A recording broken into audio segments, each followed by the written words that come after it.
Yeah, good afternoon, boys. We are back with the chapter Biomolecules. And as I am teaching this chapter, Biomolecules, a lot of rains in Bijapur. How about in your place? Is it? Here in our campus, there's very thunderous rain. Since 2 days, we are enjoying the rains. So a lot of biomolecules are joining into that crust through the rain, and all plants will enjoy. Isn't it? Because rainwater also contains a lot of minerals, and that is exactly what we are going to talk: metabolism. I think in your junior classes you heard two words before you heard metabolism. One is catabolism. Cat, Becky. Catabolism is process of breaking bigger molecules into smaller molecules. What is big molecule? Yesterday I said macromolecules. Okay? The macromolecules. And those big molecules, like for example, you take proteins. Proteins are broken down into amino acids. So here proteins are big molecules and amino acids are small molecules. So when we break these big molecules such as proteins into small molecules such as amino acids, lot of energy is released. So by digestion we are getting energy.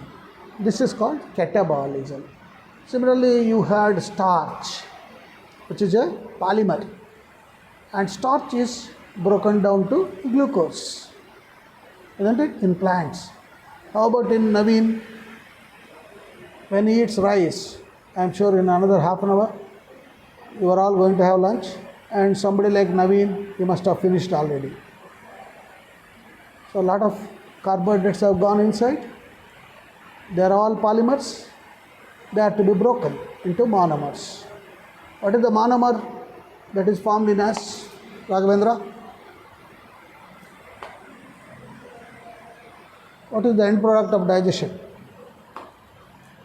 Raghavendra is here? Yes, Raghavendra. What will happen to your lunch after it goes inside your belly? Yeah? Raghavendra, talk loudly. I am not able to hear you. Yes, Raghavendra?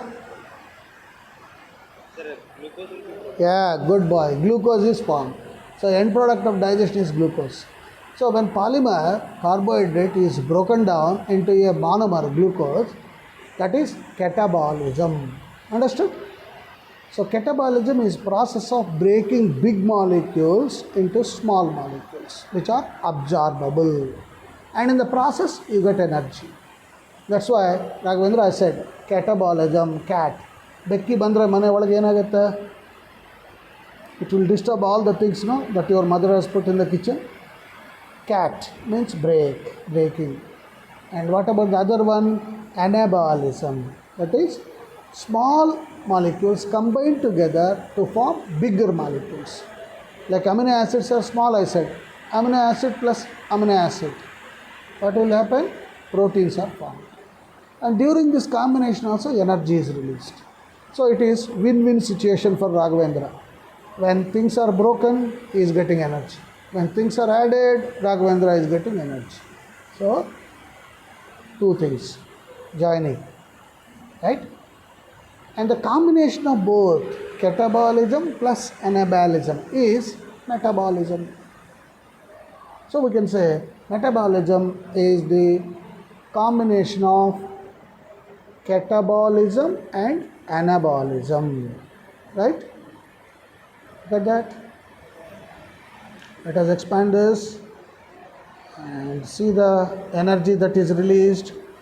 We said ATP, adenosine triphosphate, which is chemical energy in the form of chemical molecule. and you are seeing heat. So during metabolism, whatever food that we eat, that will be converted and energy is released.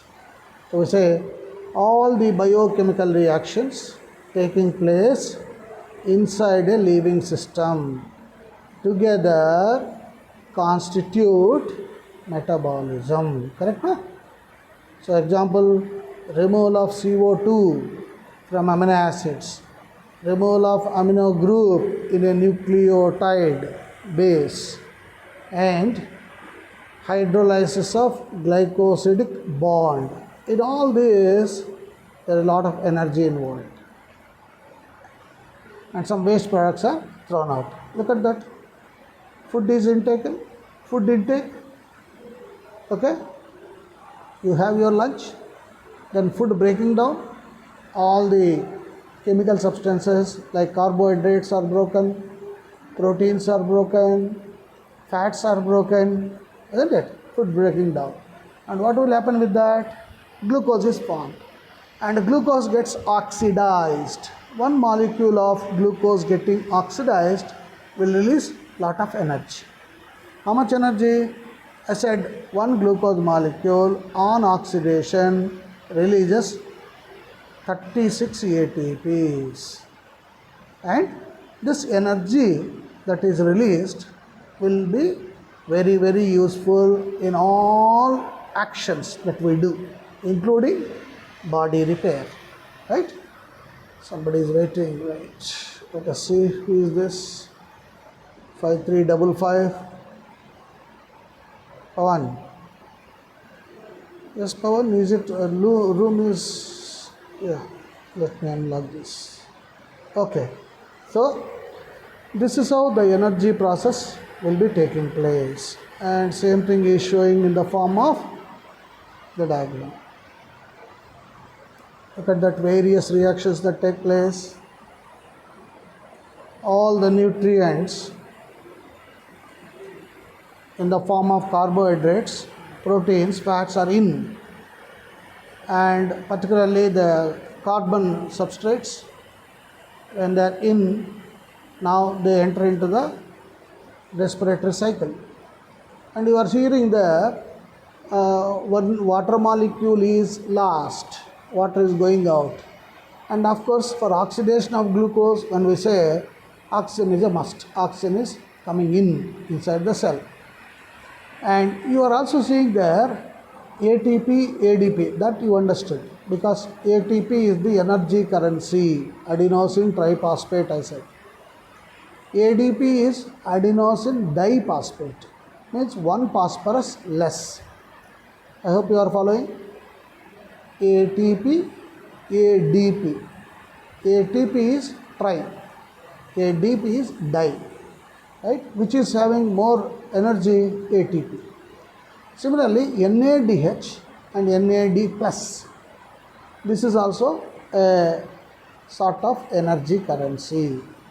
Nicotinamide adenine dehydrogenase, that is the expansion of NADH, and this is more powerful, more energetic than ATP.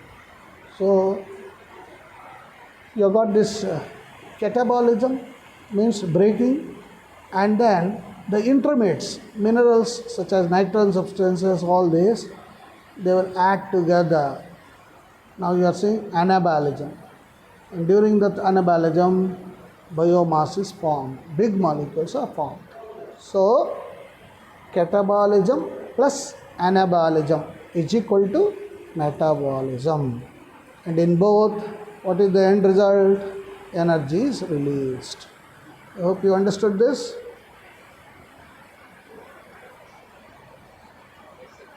Yeah. Now, we go to the next slide. Metabolism at the same time. Of course, you need not remember this entire cycle. There is no need to remember this cycle. Just you understand that during respiration, okay, how glucose is broken. See, on top we are writing glucose C6. Okay, and you just remember that carbon number 6 carbons will be there in glucose. As you see there is a molecule called pyruvate which is C3. So C6 has become C3, means breaking, glucose is broken, catabolism. I hope you understood. And this pyruvate will undergo series of changes by releasing lot of energy. That series of changes is called a TCA cycle, tricarboxylic acid cycle, or it is also known as Krebs cycle, because Krebs, a scientist by name Krebs, has discovered this. And this is how the TCA cycle or Krebs cycle gives evidence that lot of energy is released. So the intermediate products of metabolic reactions are called metabolites. Okay? Flow of metabolites in metabolic pathway has definite rate and direction, like automobile traffic. This metabolite flow is called dynamic state of body constituents. That means to be alive we need two things. One is the energy, ATP, second one is the flow of metabolites. So these two, if they are going on, we have no problem. Right? Next, we continue. How many metabolites? Metabolites are of two types. One is the primary metabolites and secondary metabolites. Primary metabolites, they have identifiable functions in physiological process and they are necessary for life. Example, amino acids. Imagine, without amino acids, can there be proteins? No. Sugars, without glucose, who will give us energy? No chance. Nucleic acids, DNA and RNA, in fact they are the secrets of our life. Lipids, that is fats, they are essential. Vitamins, in junior classes you studied what will happen if vitamin A is not there or deficient. What will happen if vitamin B is not there, like this. Isn't it? Like we said, night blindness. Night times people can't see. That is because of lack of vitamin A. Isn't it? Like you said, scurvy, vitamin C, rickets, vitamin D. In junior classes you studied all this. This is for lack of vitamins. And secondary metabolites, these metabolites are not directly involved in normal growth, development or reproduction. They are found in plants, fungal and microbial cells. What are those? Like alkaloids, pigments, turpentine you heard, no? Like essential oils, toxins, lectins, drugs. So these are not directly involved, but they are to be present indirectly. And look at that. You can see the presence of amino acid. Let me expand. So this is an amino acid. Basically one carbon will be there. And the carbon will have 4 bonds, 4 lone electrons. One bond is NH2. Raghavendra, what is this NH2 group? What is NH2 group? Amino. You know ammonia, NH3? You know, no? Ammonia, NH3. You remove one hydrogen, it becomes NH2 plus, amino group. And that NH2 plus is attached to carbon. And second, COOH, that is carboxylic group, COOH. And third one is hydrogen. Fourth one is R. You are able to see that R, no? R group. That is called functional group or variable group. So this is the structure of small molecule called amino acid. Such amino acids will join together to form a protein. And what you are seeing here is the glucose molecule.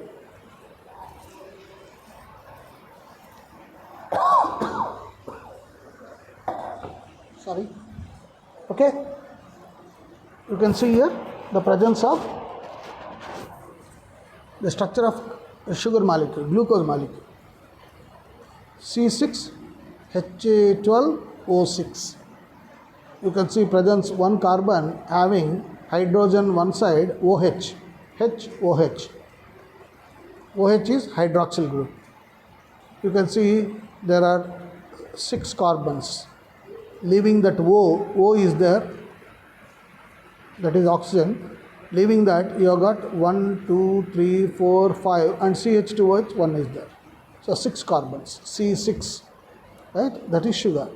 And this, of course, all of you are familiar. DNA, double helix model. You have the Nichchenege ladder.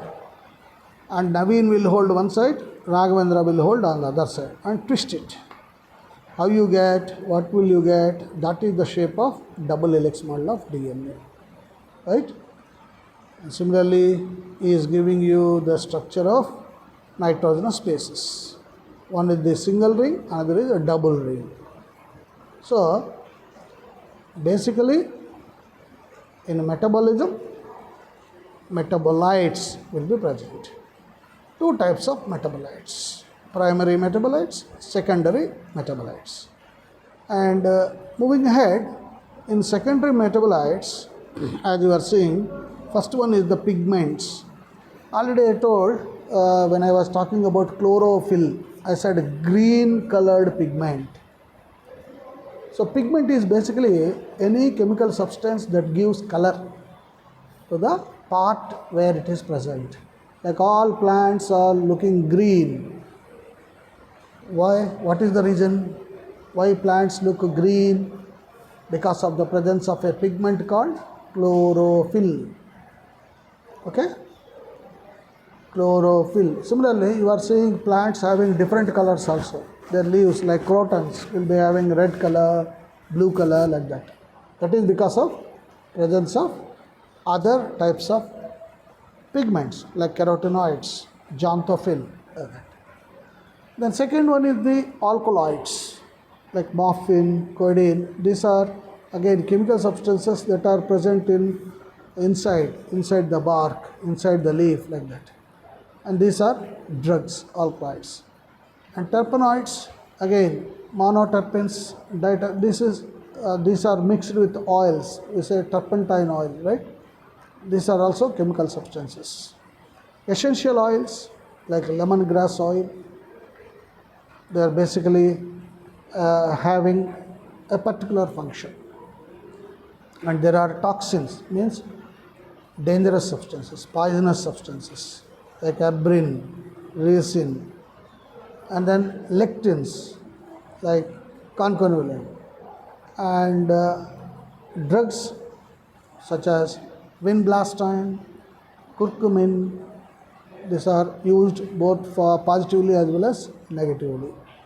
And then polymetric substances like rubber, gums, cellulose, all these are secondary metabolites. You look at them,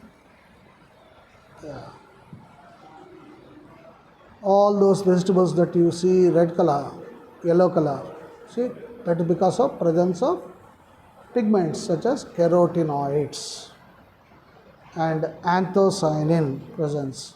And you must have seen these morphine, codeine are obtained from opium, a plant called opium. And what are the various ways that these metabolites will be dissolved? So there are many ways, like as you are seeing here, metabolic pathways. Let us see now. Now look at that.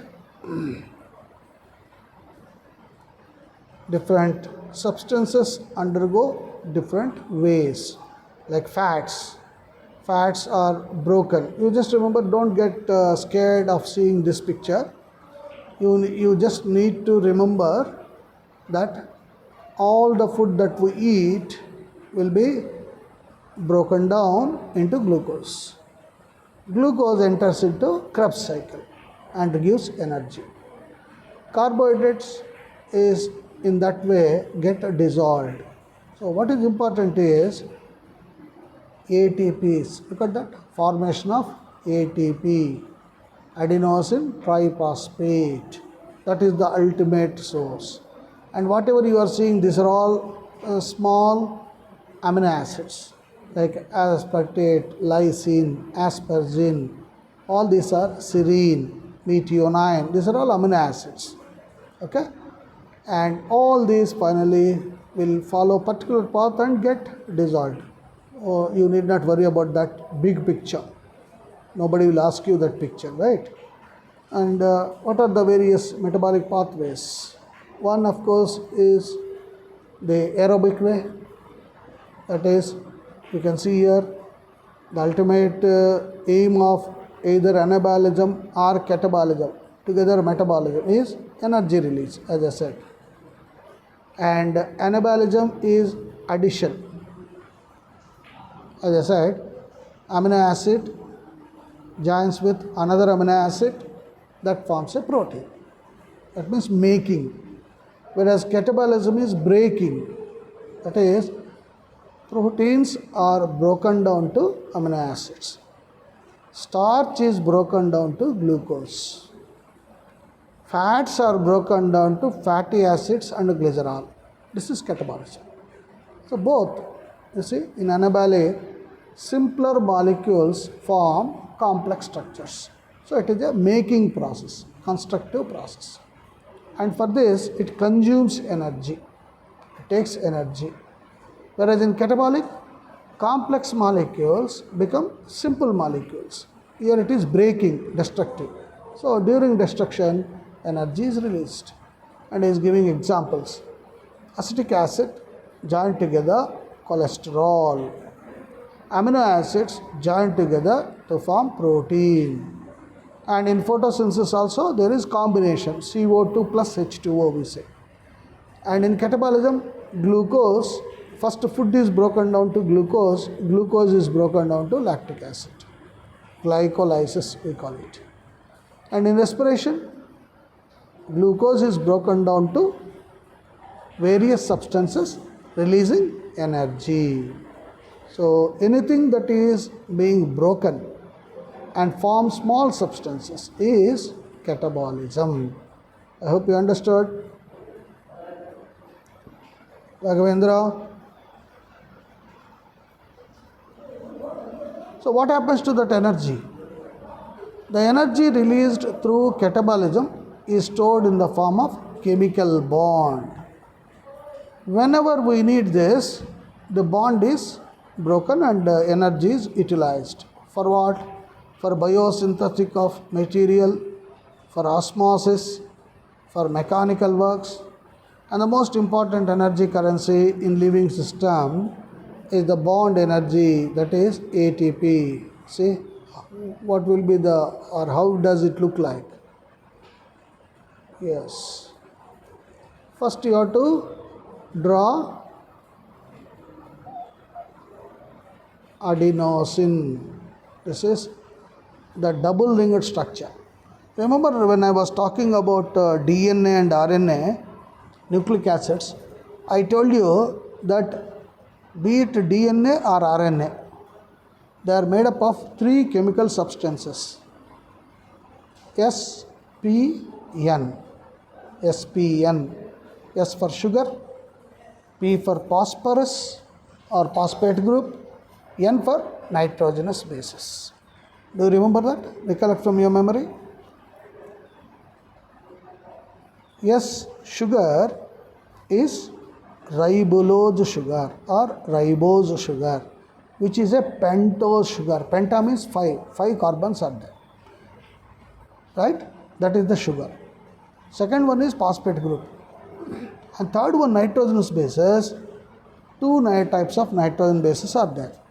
One is the purine, another is the pyrimidine.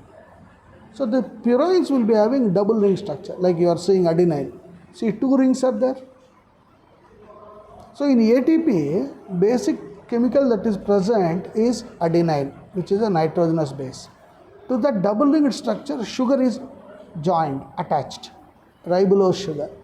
To that ribulose sugar, three phosphate groups are attached. That's why we say A, T, P. A for adenosine, T for tri, P for phosphate. So this is the energy currency of the cell. And when we break this ATP, you get a lot of energy in terms of what you call joules or calories. And that energy will be used for various activities, including for our Naveen to sleep. And where these are stored? These ATP molecules are stored in an organelle called mitochondria. That's why the mitochondria are called powerhouses of the cell. They are KB, Karnataka Electricity Board. You can see here. And Krebs cycle will be taking place inside the mitochondria. Okay. There is presence of what is required? Oxygen, because oxidation of glucose gives ATP molecules. I hope I made clear. And because the ATP molecules are present inside the mitochondria, we are saying mitochondria are the powerhouses of the cell. And how many ATP molecules he is giving? How many are formed? You can see 28 ATP, 2 ATP, again 2 ADP and 2 ATP. Look at that. Both in glycolysis and Krebs cycle. Right. This in detail we will be studying under chapter respiration. That is next step. Right. Don't worry about it now. Just at present, you just remember that metabolites will help us to have energy. Primary metabolites will help us to form energy. And that energy will be in the form of ATP. And with the ATP, we will be alive. Whatever actions we are doing will be because of the presence of ATP. So, what is a living state? In organisms, the metabolites are present in different concentrations. Example, blood concentration of glucose in a normal person is 4.2 to 6.1. Concentration of hormones is in nanograms per ml. Okay? Systems at equilibrium cannot perform work. As living organisms work continuously, they cannot reach equilibrium. You know what is equilibrium? In a chemical reaction, number of reactants is equal to number of products. Then we say the reaction has reached the equilibrium. Do you remember? Like that, in our body, in a living state, that cannot be reached. Equilibrium cannot be reached because the reactions will be going on, the other side metabolites will be present. So many actions will be taking place. So the living state is a non-equilibrium steady state to be able to perform. Ultimately, what is required? The living cell must perform. It must be alive. So living process is a constant effort to prevent falling into equilibrium. What happens if you enter into equilibrium? Then there is no living. Will be not exhibiting that character of living things. So this is achieved by energy input obtained from metabolism. So no living state without metabolism. That is the importance of metabolites. I hope you understood the importance of metabolites. So overall, in today's class, you must understand that whatever food that we eat in the form of bigger sized compounds will be broken to glucose. Glucose further gets broken in the form of in the presence of oxygen to release 36 ATP molecules. ATP molecules, each ATP molecule is called energy currency as it gives energy in the form of joules or calories. Every ATP molecule will have three chemical substances. One is the adenine, nitrogenous base, another is a ribose sugar, and third one is phosphate. How many phosphate? Three phosphate molecules, three phosphate atoms. So that is the why it is called ATP, adenosine triphosphate. And this is essential. Why?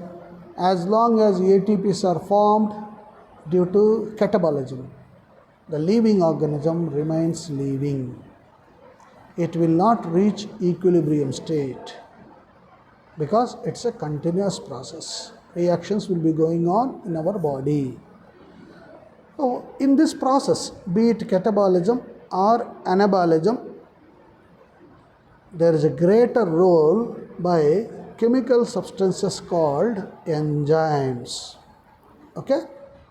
So, we will be studying in detail about these enzymes in our next class, tomorrow's class. But basically, you must understand these are catalysts. Okay? Catalysts are substances that will enhance the speed of reaction, just like cricket umpires. You have seen cricket umpire will not do batting or bowling, but he will ensure that game goes on smoothly. Like you have seen 2020 matches, you are seeing IPL matches. So it is the responsibility of the umpire. You start at 6 o'clock in the evening, game should be over by 8 o'clock, isn't it? So he will be guiding the movements of the game. So enzymes are like that. They directly don't take part, just like cricket umpire, but they will ensure that the reactants react together and form products in a quick time, in a manner that is destined. So we'll be talking about this. What is the structure of the enzyme, how they will present, what are the enzymes that are present in our body, okay?